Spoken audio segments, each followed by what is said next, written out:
Joining me, a senior fellow at the Foundation for Defense of Democracies, Behnam Taleblu. Behnam, so this was telegraphed by the administration. This is not breaking news per se. The Europeans, though, are up in arms, and people are wondering, hey, you've got the two largest nuclear arsenals, now what?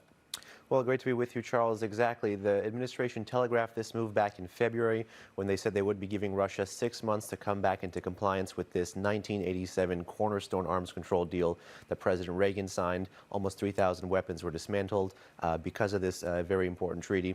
The Europeans here are very interesting to watch because NATO is actually siding with Washington. Given all the outsized issues that the Europeans have, tariff, Russia, sanctions, defense spending, they're actually siding with Washington and calling Russia a violator here. So we need to press the Russians and keep the Europeans on our side. It seems like there are two things here. Russians as belligerent violators, but also the antiquated nature of a 30-year-old treaty, because there's certain technologies now that are around where Russia is saying, hey, you know, this isn't even covered in the treaty. Some of the ways you can get projectiles around the world, which are quite alarming. So is this another one of these old treaties that we need to go back and revamp, that needed to be revamped anyway?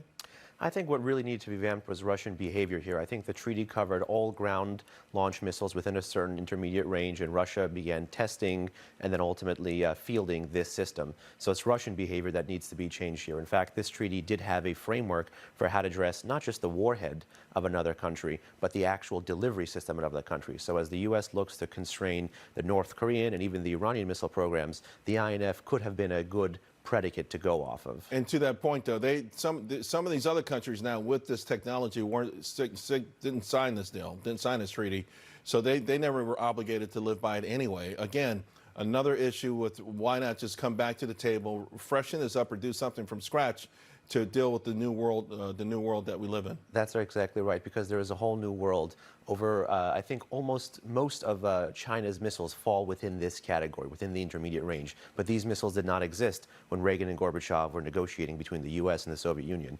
So if the U.S. actually builds leverage here, produces some of these weapons, tests some of these weapons, they can not only drive Russia back to the table, but they can incentivize this bilateral deal to become a multilateral deal and restrict these systems across the board. Before I let you go, how concerned should we be? Will the doomsday clock tick closer to midnight?